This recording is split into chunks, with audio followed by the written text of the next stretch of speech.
Intraterra. Modos de funcionamento da 5D.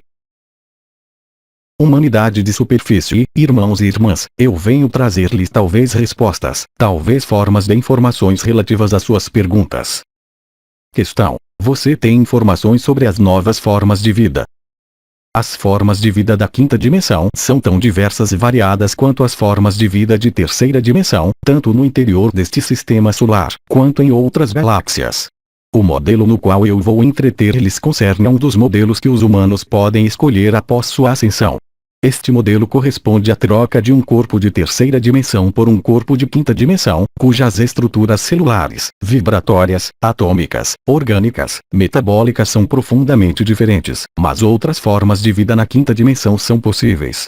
Não há só uma forma de ascensão e uma destinação, mas múltiplas. Entretanto, pode-se propor uma linha diretiva nas diferentes evidências entre uma vida em terceira dimensão e uma vida consciente em quinta dimensão, qualquer que seja o elemento de origem e qualquer que seja a filiação genética existente. O primeiro elemento manifestado na vida em quinta dimensão, que é fundamentalmente diferente da vida em terceira dimensão, é a não existência da sombra e de todos os fenômenos inerentes à sombra. Trata-se também da sombra contida, porque a claridade não virá mais de um ponto, mas da totalidade dos pontos dos céus. A alternância dia/noite não pode, portanto, existir. Não pode não mais ali haver alternância vigília/sono. A comunicação faz apelo à radiação, à vibração. A única tecnologia possível, se tanto que esta palavra seja aplicável, é a tecnologia da luz. Com efeito, a luz em quinta dimensão é o pensamento, eu diria mesmo que a luz é a concretização do pensamento. Algumas características da terceira dimensão não existirão mais. As diferenças são importantes segundo o meio de vida e os éteres frequentados pelos humanos em fase ascensional, e não pode então ser desenhado um quadro unitário das manifestações orgânicas. De uma maneira mais global, as necessidades inerentes à existência em terceira quase não existem mais nos corpos ascensionais, quer se tratem de necessidades nutritivas, necessidades afetivas, necessidades sexuais, que são mais ou menos extintas nos mundos diversos de quinta dimensão. As regras sociais de grupo não são mais em função de linhagem no sentido genético, mas de filiação no sentido espiritual. A ligação entre os indivíduos é uma ligação de grupo no sentido disso que vocês chamaram de alma/grupo animal com, entretanto, um sentido agudo de individualidade posto em proveito da coletividade. Nesse sentido, os valores de trocas conhecidos no mundo de terceira dimensão, baseados sobre noções de competição, sobre a ordem de precessão, sobre a filiação, não têm absolutamente mais curso. Os meios de troca tecnológicas que vocês chamaram de dinheiro no sentido de compra, propriedade, venda, não podem simplesmente mais existir em quinta dimensão, qualquer que seja o modo de manifestação, porque a criação é instantânea e não depende de um poder qualquer, mas antes de uma realidade comum. A interrupção de consciência ligada a isto que vocês chamam, em terceira dimensão, de a morte, não pode mais existir. Quando um veículo de quinta dimensão está gasto, o desgaste não sobrevindo sobre uma mesma escala de tempo, quaisquer que sejam os mundos de quinta dimensão, a consciência se transfere simplesmente a um novo veículo. A partir da vida em quinta dimensão, o acesso e a percepção mais ou menos consciente das outras dimensões é praticada, é conhecida.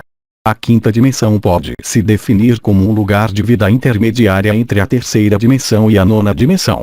Assim, a quinta dimensão é um mundo de passagem e de transição em direção aos mundos densos de terceira dimensão e em direção aos mundos de luminescência mais ágeis de nona dimensão, onde se comunicam entre si diferentes sociedades de grupo vivendo nas diferentes dimensões dos éteres de quinta dimensão.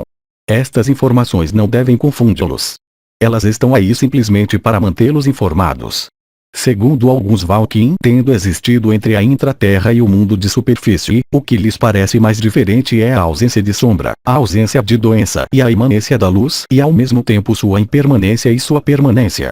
A luz é a base da quinta dimensão, coisa que vocês não conhecem. Salvo no momento de algumas experiências chamadas de morte ou experiência de morte iminente. Eis a trama de vida global nos mundos de quinta dimensão, mas existem diferenças fundamentais, como na terceira dimensão, entre os povos primitivos e grupos hipermecanizados. Se há dúvidas que restaram onde eu possa ir, eu quero muito tentar ajudá-los. Questão: existe comunicação entre as diferentes formas de vida em quinta dimensão? Sim. Da mesma forma que vocês têm diferentes modos de comunicação. Simplesmente eles não são técnicos, mas telepáticos, diretos e instantâneos de um extremo ao outro dos mundos de transições da quinta dimensão. Questão: existe uma forma de hierarquia. Não há mais ordem de precessão. A hierarquia não é entendida no sentido em que vocês entendem, mas simplesmente nós temos delegados. Estes são enviados a nos representar, mas eles fazem mais que nos representar por causa do eixo de comunicação telepática. Eles emprestam seus veículos a nossos pensamentos. Há, no entanto, estruturas de controle, não de nossa liberdade, não de nossa dimensão, mas de outras dimensões das quais somos encarregados. É o único momento em que uma linha hierárquica qualquer está presente.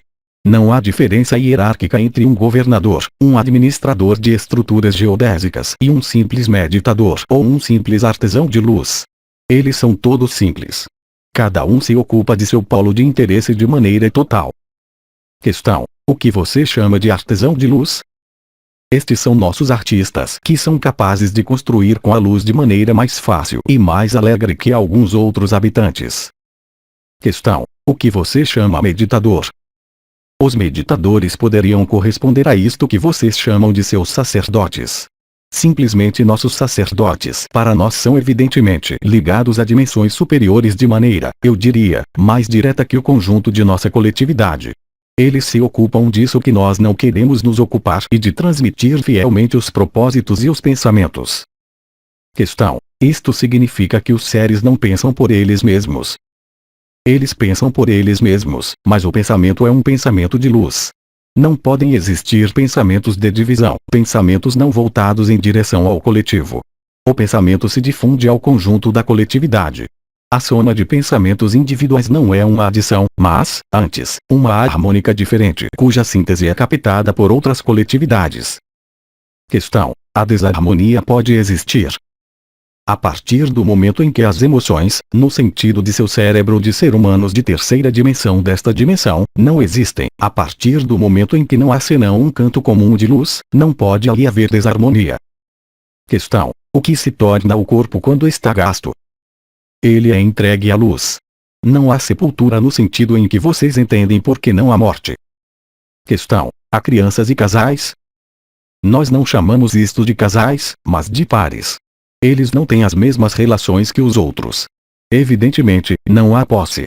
As crianças não pertencem a um par. O nascimento existe, mas o nascimento apenas se cria quando um corpo está desgastado. Não há aumento, não há diminuição. As noções de multiplicação apenas existem na terceira dimensão, isso representa que quanto mais elevadas são as dimensões, mais vocês encontram as mesmas pessoas. Questão: segundo que critérios são emparelhados os pares? Segundo múltiplos critérios que vão sempre ao sentido da coletividade. É uma liberdade total. Não é como com vocês. Muitos seres decidem ficar sós ou funcionar a 3 ou 4. E quando eu digo funcionar não se trata de vida estruturada assim como as suas, mas bem do momento em que os seres têm necessidade de compartilhar, eu diria, certa forma de intimidade, não de isolamento, com relação à coletividade, mas uma forma particular de modo de relação.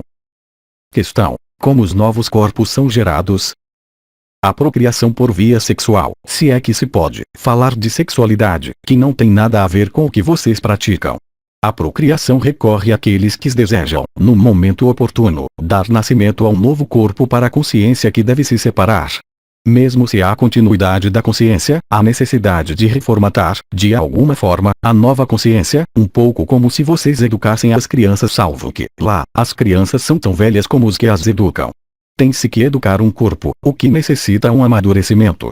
A consciência está consciente totalmente do corpo que foi deixado e consciente de seu novo corpo instantaneamente, mas há, entretanto, um período de aprendizagem ou de reaprendizagem ligada à nova estrutura do corpo que, sobre uma escala de tempo que não tem nada a ver com sua escala de tempo, deve crescer e se estabilizar. Questão: há uma forma de alimentação. A alimentação é um ritual que é um rito diferente segundo os diferentes modos de vida da quinta dimensão. Para nós decidimos manter uma forma de nutrição que parece mais a um ritual, não indispensável, mas muito amistoso, através de uma planta, se é que se pode utilizar esta palavra, da qual nós absorvemos alguns nutrientes de tempo em tempo. Nós nos alimentamos mais frequentemente de luz e de pensamentos que são luz. A nutrição e a alimentação do veículo corporal se fazem através da luz. Questão: o que são suas habitações? Trata-se de estruturas em ninho de abelha favo de mel de 6 lados, que são mais como ilhotas. Compreendam bem que nós não temos que nos proteger de nada. A luz está por toda parte. Essas pseudo-paredes são constituídas de luz. Elas permitem ao pares ou aos trios se isolar por certo tempo. Questão: vocês conhecem o conceito de destruição? Eu não compreendo este conceito. O que vocês chamam de destruição? A partir do momento em que nada se cria, nada se perde, tudo se transforma. Isso que era parede de luz se torna luz. A parede, no sentido em que vocês a entendem, pode se tornar nutriente. Questão: os artistas de terceira dimensão permanecerão, eles, artistas na quinta dimensão? Em quinta dimensão, em todos os mundos, nós somos todos criadores. Questão: mas eles escolhem particularmente este papel de artista? É seu desejo durante certo tempo. Questão: eles podem mudar de função? Evidentemente, mas vocês buscam um pouco em demasia estabelecer corolários com isso que vocês vivem. Questão: suas individualidades são polarizadas? Sim. Tendo as duas polaridades, um indivíduo pode decidir experimentar a polaridade que lhe convém, seja tomando outro corpo, seja mudando de corpo. A plasticidade é a regra. Questão: o pensamento permite deslocar? Evidentemente. Não há outras tecnologias. A tecnologia de luz é a regra na quinta dimensão. Questão: quando a Terra passar a quinta dimensão, qual será sua destinação? Que questão engraçada. Perder uma atmosfera, se tornar aos olhos que estarão em terceira dimensão um mundo desértico, frio, não povoado de vida, já que a vida é colocada no interior. Isto é difícil de compreender. A Terra existe em múltiplas dimensões e em múltiplos exemplares. Mas isto é eminentemente complexo, pois vocês o tentam compreender com seus olhos de carne. Questão: o que se chama Nova Terra? Eu gostaria muito de saber. Questão: na quinta dimensão nós veremos as estrelas? Nos mundos no qual eu vivo, nós vemos a luz. O que torna visível as estrelas? A noite. Questão: há sons em seu mundo? O pensamento é som. A luz é som. Eu retorno a meus espaços de vida. Saudações a vocês e certamente até breve. Aos 3 dimensões, 12 de agosto de 2007. Transcrição: Zulma Peixinho. Tradução do francês: Chilton Dias. Mensagem atemporal: